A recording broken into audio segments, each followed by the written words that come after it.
కళల పట్ల ఆసక్తితో తన చుట్టూ ఉన్న కళాకారులను ప్రోత్సహిస్తూ వారిలో ఉన్న నైపుణ్యాన్ని, శ్రమని గుర్తించి వారికి తన వంతు చేయూతని అందించి వారిలో ఉన్న ప్రతిభను ప్రపంచానికి చూపించాలనే తాపత్రయంతో నిరంతరం ఆ దిశగా అడుగులు వేస్తూ ఎన్నోసార్లు కింద పడినా మళ్లీ నిలదొక్కుంటూ చిన్న విత్తనంలా స్థాపించిన జిఎంఎస్ గ్యాలరీ ఫిలిమ్స్ అనే నిర్మాణ సంస్థను ఇప్పుడు ఎంతో మందికి నీడనిచ్చే ఒక వృక్షంలా తయారు చేశారు జిఎం సురేష్ గారు.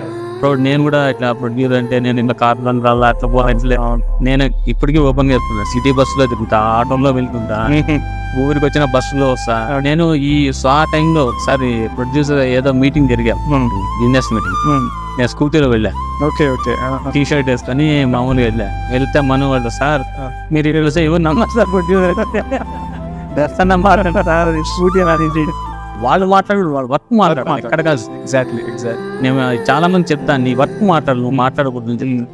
సత్యసాయి జిల్లా గోరంట్లకు చెందిన జిఆర్ మోహన్ రావు, జిఎం నాగరాజకుమారి దంపతులకు 3వ సంతానంగా జన్మించి అన్నదమ్ములతో పాటు వృత్తి వ్యాపార రంగాలలో ఎదుగుతూ తనదైన శైలిలో వ్యాపార రంగాల్లో కానీ సేవా కార్యక్రమాల్లో కానీ ప్రత్యేకమైన ఉనికిని చాటుకుంటూ దూసుకుపోతున్నాడు. కళ్యాణ రాగం అనే షార్ట్ ఫిలిం హిట్తో తన ప్రయాణాన్ని మొదలుపెట్టి ఈ రోజు వరకు 100లకు పైగా షార్ట్ ఫిలిమ్స్ని, థియేటర్ ఫిలిమ్స్ని, వెబ్ సిరీస్లు ఇలా అనేక మూవీస్ని నిర్మిస్తూనే ఉన్నారు. కలైపోదుగా ఈ క్షణం అనే షార్ట్ ఫిలింతో దాదాపు 90 లక్షలకు పైగా వ్యూవర్స్ని అలరించి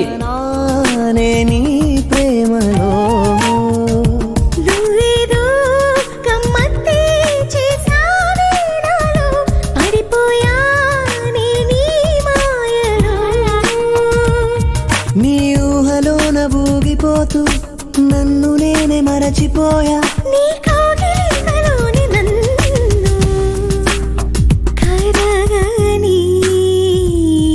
స్వా అనే మూవీ ద్వారా తెలుగు సినీ ప్రపంచంలోకి అడుగుపెట్టి ఇప్పటికీ మీకు స్వప్న కనిపిస్తుందా?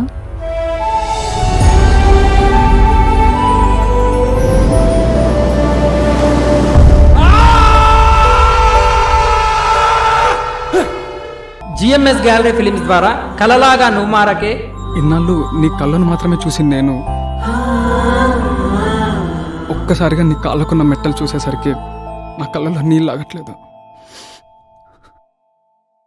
వచ్చే ముందు కూడా కలగన్నాను, నీకు ప్రపోజ్ చేసినట్టు, నువ్వు యాక్సెప్ట్ చేసినట్టు, మన ఇద్దరికి పెళ్ళి కూడా అయినట్టు. కానీ ఆ కళ కలలాగే మారిపోద్దని నేను అనుకోలేదు. చెలితారా ఏంటిది? వాట్? నీకు చాలాసార్లు చెప్పాను ఈ ఫోటో షూట్స్, మ్యాగజైన్స్, ఫిలిమ్స్ అన్నీ మానేయమని. No I don't. నేను కూడా నీకు చాలాసార్లు చెప్పాను కదా. కేవలం మనం కలిసినంత మాత్రాన ఒకరినొకరు ఇష్టపడుతున్నామని నువ్వు చెప్పినాకల్లా నేను తలాడించలేను. తను వచ్చానంట. నమ్మకం ప్రతిసారి నిజం కాదు సీనియర్.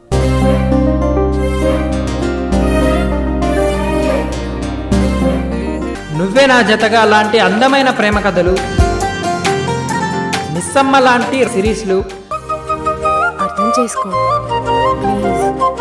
కలలను గని కలవరపడి మది పొమ్మంటే ఒడి వదలను అని బిడియము విడికరం. వెళ్దామా?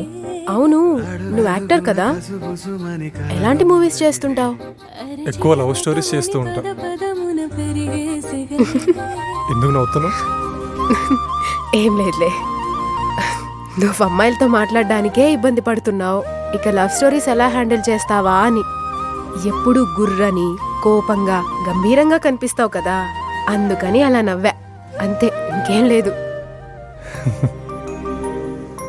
అమ్మయ్యా, ఫైనల్గా నవ్వేశావు. కాసేపు కూర్చొని మాట్లాడుకుంటే ఎలాంటి సమస్యనైనా పరిష్కరించుకోవచ్చు అనే కాసేపు మాట్లాడుకుందాం లాంటి సిరీస్లు, దేశభక్తిని, సమాజం మీద ప్రేమని చాటే టార్చ్ బేరర్, తెల్ల రేషన్ కార్డు లాంటి షార్ట్ ఫిలింలు, దేశ మనుగడను శాసించే 3 బిల్స్ సుప్రీంకోర్టులో దాఖలయ్యాయి.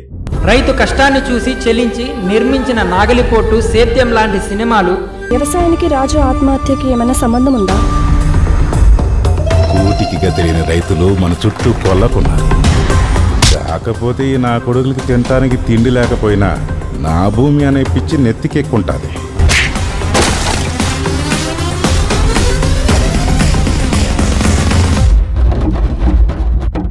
మన ఆకలి విలువ ఒక రైతు ప్రాణమా? ఇలా అనేక జోనర్స్లో సినిమాలను, సిరీస్లను నిర్మించి అలాగే ఎన్నో అద్భుతమైన సినిమాలకు మంచి ప్లాట్ఫామ్లా మారి వారి టాలెంట్కి అండగా నిలిచింది జిఎంఎస్ గ్యాలరీ ఫిలిమ్స్.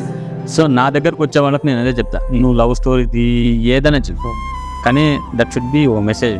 అందులో వల్గారిటీ నా దాంట్లో వల్గారిటీ పెట్టండి ఫస్ట్ ఆఫ్ ఆల్. ఇప్పుడుండే కాలంలో జరుగుతున్నాయి అట్లా చూపిస్తే మీడియా మన ఛానల్ హైక్ బాగా హైప్ వస్తుంది సార్ అది అంటారు, కానీ అట్లా వచ్చే నాకు వద్దని నేనేదో క్లాస్ నాకు ఎంత మోరల్స్ ఎథిక్స్ ఇంట్లో నేను కూర్చొని మా ఫ్యామిలీ చూస్తాను నేను. కరెక్ట్. నిరంతర కృషితో పట్టుదలతో ఒక ఆశయంతో ఈ సంస్థను ముందుకు తీసుకెళ్తున్నారు జిఎం సురేష్ గారు.